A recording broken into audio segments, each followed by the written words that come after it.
உலக சமாதான ஆலயம் செய்திகள் வாசிப்பவர் பர்குணன். மகாராஷ்டிர மாநிலம் ஜல்கோனில் கடந்த மார்ச் 8ஆம் தேதி முதல் 11ஆம் தேதி வரை நடைபெற்ற பீஸ் பில்டர்ஸ் ஃபாரம் இந்தியாவின் 5வது கூட்ட நிகழ்வின் நிறைவு நாளில் காலை மணி 11:11க்கு உலக அமைதி தூதுவர் குருமகன் அவர்களின் வழிநடத்துதலில் பல மாநிலங்களிலிருந்து வருகை புரிந்த அனைவரும் உலக அமைதிக்கான ஒரு நிமிடம் அமைதி காத்தனர். தொடர்ந்து குழுமியிருந்த அனைவரும் கேள்விகளுக்கு குருமகன் அவர்கள் தமது பதில் மூலம் சிறப்பாக விளக்கமளித்தார்கள். அனைவரும் சிறப்பான அனுபவத்தை பெற்றார்கள். குருமகனின் உரைக்கு அறங்காவலரும் மெஞ்ஞான ஆசிரியருமான சுப்பிரமணியன் அவர்கள் சிறப்பாக ஆங்கிலத்தில் மொழிபெயர்த்து கூறினார்கள். இந்த கூட்டத்தில் பங்கு கொண்ட அனைவரும் ஞாபகார்த்தமாக குருமகன் அவர்களுடன் குரு போட்டோ எடுத்துக்கொண்டார்கள். அடுத்த ஆண்டு 6வது பீஸ் பில்டர்ஸ் ஃபாரம் இந்தியா நிகழ்வை தென்கைலாயம் திருமூர்த்தி மலையில் வைத்துக் கொள்ளலாம் என்ற செய்தி மீண்டும் அதிகாரப்பூர்வமாக கூட்டத்தில் அறிவிக்கப்பட்டது. மகாராஷ்டிர மாநில நாடாளுமன்ற உறுப்பினர் மக்களவை பதவியில் இருந்துகின்ற திரு சத்ரபதி உதயன் ராஜே போஸ்லே அவர்களின் துணைவியார் திருமதி தமயந்தி ராஜே போஸ்லே குருமகன் அவரிடம் நல்லாசி பெற்றார்கள். 1974ஆம் ஆண்டு மராட்டிய மன்னர் சத்ரபதி சிவாஜி போஸ்லே முடிசூட்டிய போது ஏற்றுக்கொண்ட சத்ரபதி என்ற பட்டப்பெயரை பெற்ற 36வது நபர் சத்ரபதி உதயன் ராஜே போஸ்லே ஆவார் என்பது குறிப்பிடத்தக்கது. இந்த உலகத்தை நீங்கள் கண்டதை விட சிறப்பாக விட்டுச் செல்லுங்கள் என்ற நோக்கத்தை கொண்ட அமரர் பவர்லால் ஜெயின் அவர்களால் மகாராஷ்டிர மாநிலம் ஜல்கோனில் உருவாக்கப்பட்ட உலக புகழ்பெற்ற நிறுவனம் ஜெயின் இரிகேஷன் சிஸ்டம் லிமிடெட் நிறுவனமாகும்.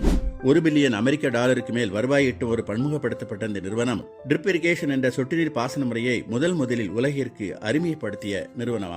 மாலை 5 மணி அளவில் உலக புகழ்பெற்ற அந்த நிறுவனத்தின் பழ பதப்படுத்துதல், மசாலா பதப்படுத்துதல் மற்றும் நீரிழப்பு பொருட்கள் தயாரிப்புகள் செயல்பட்டு வரும் தொழிற்சாலை மற்றும் ஆராய்ச்சி மேம்பாட்டு நிறுவனத்தின் சோதனை கூடத்தை குருமகன் அவர்களுடன் அறங்காவலர்கள் குழு பார்வையிட்டது. முடிவில் அலுவலர்களின் அறையில் குருமகன் அவர்களுடன் அறங்காவலர்கள் இணைந்து சிறப்பு தவம் ஏற்றினார்கள். இதில் நிறுவனத்தின் மூத்த அதிகாரி முனைவர் பரத்வாஜ் கலந்து கொண்டு குருமகனின் நல்லாசியை பெற்றார். 12/3/2026 குருவாரமான வியாழக்கிழமை அன்று குருமகன் அவர்களோடு அறங்காவலர்கள் அனைவரும் அதிகாலை தவம் ஏற்றினார்கள். ஜெயின் இரிகேஷன் சிஸ்டம் நிறுவனத்தின் இயக்குநரும் அதன் நிறுவனருமான திரு பவர்லால் ஜெயின் அவர்களின் புதல்வரான திரு அஜித் அவர்கள் குருமகனிடம் ஆசி பெற்றார்கள். பிறகு அவருடன் குருமகன் மற்றும் அறங்காவலர்கள் அனைவரும் இணைந்து ஜல்கோ நகரில் மிக உயர்ந்த இடமாக விளங்கும் ஜெயின் ஹில்ஸில் இருக்கும் பாவ்சி சுருஷ்டி என்ற இடத்திற்கு பயணம் மேற்கொண்டு காலை 6:30 மணிக்கு குருமகன் அவரோடு இணைந்து ஜெயின் நிறுவனங்கள் சிறக்க சிறப்பு தவம் ஏற்றப்பட்டது.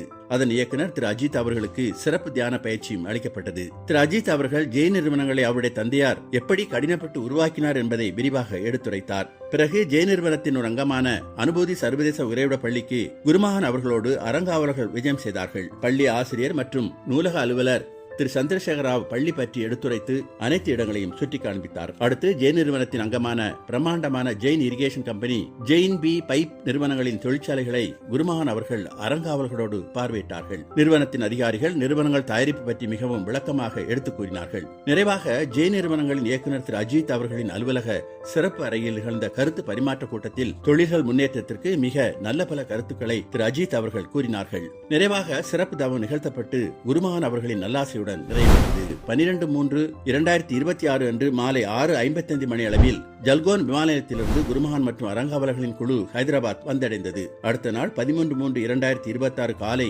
இந்தியாவின் முன்னணி ஆயுர்வேத மருத்துவர்களில் ஒருவரான இதய அறுவை சிகிச்சை நிபுணரும் இயற்கை மருத்துவமனை டாக்டர் ரவிசங்கர் போலிசெட்டி அவர்கள் குருமகன் மற்றும் அறங்காவலர்களை சந்தித்து கலந்துரையாடி பிறகு குருமகனிடம் ஆசி பெற்றார்கள். நிறைவாக குருமகன் மற்றும் அறங்காவலர்களின் குழு மதியம் 2:35 மணிக்கு ஹைதராபாத் விமான நிலையத்திலிருந்து புறப்பட்டு மாலை 4:30 மணி அளவில் கோவை வந்தடைந்தது. அங்கிருந்து புறப்பட்டு இரவு 9:30 மணி அளவிற்கு ஞானபீடத்தை வந்தடைந்தது. செய்திகள் நிறைவடைந்தன. சந்தோஷம்.